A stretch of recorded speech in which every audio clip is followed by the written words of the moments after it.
Hello viewers, I doctor SBK Lal welcome you all in my YouTube channel. मेरे YouTube channel में आपका बहुत बहुत स्वागत है। अगर आप इस चैनल पर नए हैं तो चैनल को सब्सक्राइब कर लें। हम जैसा कि हम लोग देख रहे हैं अभी समाचार पत्र के माध्यम से जो अमेरिकी राष्ट्रपति पद के दौड़ में जॉन बाइडेन द्वारा जब अपना नाम वापस ले लिया गया तो डेमोक्रेट्स पार्टी अर्थात मतलब डेमोक्रेटिक पार्टी की एक उम्मीद के रूप में उभरी हैं कमला हैरिस, जो वर्तमान में अमेरिका की उपराष्ट्रपति भी हैं। तो उनके बारे में जानना और कैसे यहाँ तक वो पहुँची। कमला हैरिस को लेडीज ओबामा के नाम से भी जाना जाता है और मिक्स्ड ऐसा इसलिए माना जाता है कि वो मिक्स्ड रेस से हैं। मिक्स्ड रेस बैकग्राउंड के कारण उनको लेडी ओबामा या फीमेल बराक ओबामा भी कहते हैं। वैसे तो इनकी जड़ जो है दक्षिण भारत से है। तो अफ्रीकी एशियाई राजनीतिक महत्वाकांक्षी और फैसलों को लेकर जिद की हद तक में जाने वाली ये महिला हैं। अभी वर्तमान में अमेरिकी उपराष्ट्रपति हैं कमला हैरिस।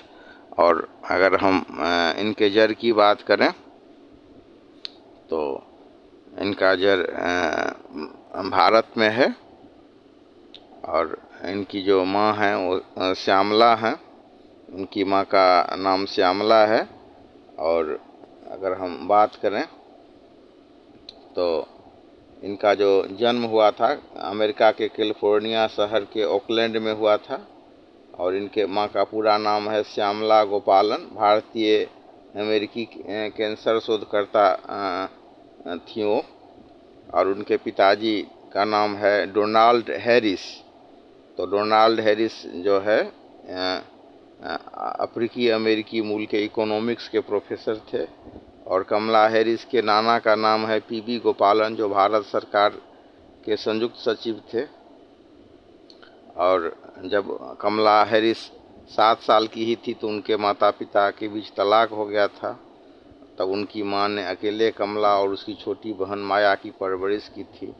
और बड़ा दिलचस्प है कि जब वो छोटी ही थी तो मतलब तुतली भाषा में बोलती थी तो पर भी उनकी चाहत और उनके अंतर्मन में फ्रीडम बसा हुआ था। तो कमला के बचपन में जब उनकी माँ पूछती थी कि क्या चाहिए तो वो तुतलाती हुई कहती थी फ्रीडम फ्रीडम। ऐसी थी कमला हैरिस। और ये 3 किताब भी लिख चुकी हैं, 2 नॉन फिक्शन और एक बच्चों के लिए लिखी हुई किताब है। वो कुकिंग की भी शौकीन है और न्यूयॉर्क टाइम्स में छपी रेसिपी में बुकमार्क करती हैं। और मतलब बचपन में वो बैले डांस और पियानो बजाना भी सीखती थी। उनके बच्चे उन्हें मामोला कहकर बुलाते हैं। तो कमला ने 2014 में डगलस एम्फार्ब से शादी की और शादी के दौरान उन्होंने उन्हें फूल माला पहनाई थी। उनकी मां श्यामला के अनुसार कमला का अर्थ होता है कमल का फूल और देवी लक्ष्मी है। कमला ने अपने जीवन में बताया कि वह अवस्था के दौरान वे अपने मामा और 2 मौसियों के संपर्क में सबसे ज़्यादा रहती थी। और मतलब स्कूल के दिन से ही राजनीति में सक्रिय रही हैं कमला हैरिस। जब मिडिल स्कूल में पढ़ती थी तब लड़कियों को लड़के के साथ फुटबॉल न खेलने देने के लिए स्कूल के नियम के खिलाफ उन्होंने धरना दिया था। 13 वर्षीय हैरिस ने मॉन्ट्रियल में अपने अपार्टमेंट के सामने बच्चों को लॉन पर खेलने पर प्रतिबंध के खिलाफ भी प्रदर्शन किया था। हैरिस के सबसे विवादास्पद निर्णय में से एक है कि 2004 में जब सैन फ्रांसिस्को की पुलिस अधिकारी के हत्यारे के खिलाफ मृत्युदंड की मांग से इन्होंने इनकार किया था और तब इनकी खूब आलोचना भी हुई थी। तो ये जो मतलब अगर डेमोक्रेटिक पार्टी के पास पूरा समय होता तो हो सकता है कि उसमें वो हार जाती। लेकिन जैसे कि पूरा वो जो ट्रंप के खिलाफ जब अब अपना अभियान चुनावी कैंपेन चला रहे थे बाइडेन, तो उसमें वो लड़खड़ाते हुए नजर आए। कई बार तो मतलब इससे पहले भी देखा गया था कि वो मतलब बेहोश हो गए हैं। तो इतने परिपक्व, इतने सज्जन होने के बावजूद भी जो पूरे पार्टी पर दबाव पड़ रहा था कि वो अपना उम्मीदवारी वापस ले लें। और आप देख सकते हैं कि डेमोक्रेटिक पार्टी के जो वरिष्ठ जन, जिसमें नैन्सी पेलोसी, बराक ओबामा और चक शूमर शामिल हैं, सब ने एक साथ कहा था कि उनको मतलब अपना उम्मीदवारी वापस ले लेना चाहिए। तो बाइडेन से पद छोड़ने का सार्वजनिक आग्रह किया, उन पर दबाव हुआ कि पद को छोड़ें, पद पर की उम्मीदवारी के लिए जो अपना उनका ये है उसको वो छोड़ लें। और फिर बड़ा विनम्रतापूर्वक, निस्वार्थ और शालीनता का परिचय देते हुए जो जॉन बाइडेन है, उन्होंने जब अपनी उम्मीदवारी वापस ले ली तो कमला हैरिस को उम्मीदवार बनाया गया। और वो अमेरिका में उपराष्ट्रपति पद पर पहुंचने वाली ये पहली महिला हैं। ऐसा कहा जाता है कि अगर मतलब बाइडेन पहले ही हट जाते तो पार्टी को खुले प्राइमरी चुनाव कराने का मौका मिलता और फिर इसमें हैरिस हार सकती थी। तो उन्होंने 36 घंटे के भीतर अपने सभी प्रतिद्वंदियों से मुलाकात कर ली और फिर हैरिस की विरासत में जमाया चुनाव अभियान और उनका पैसा उन्हें मिल गया है। उन्हें रिकॉर्ड चंदा मिलने से पता लगता है कि डेमोक्रेट्स को नए और युवा उम्मीदवार आने से राहत मिली है। फिर 59 ईयर्स का होने के कारण उन्होंने बाइडेन को प्रभावित करने वाला आयु का मुद्दा भी ट्रंप पर पलट दिया है।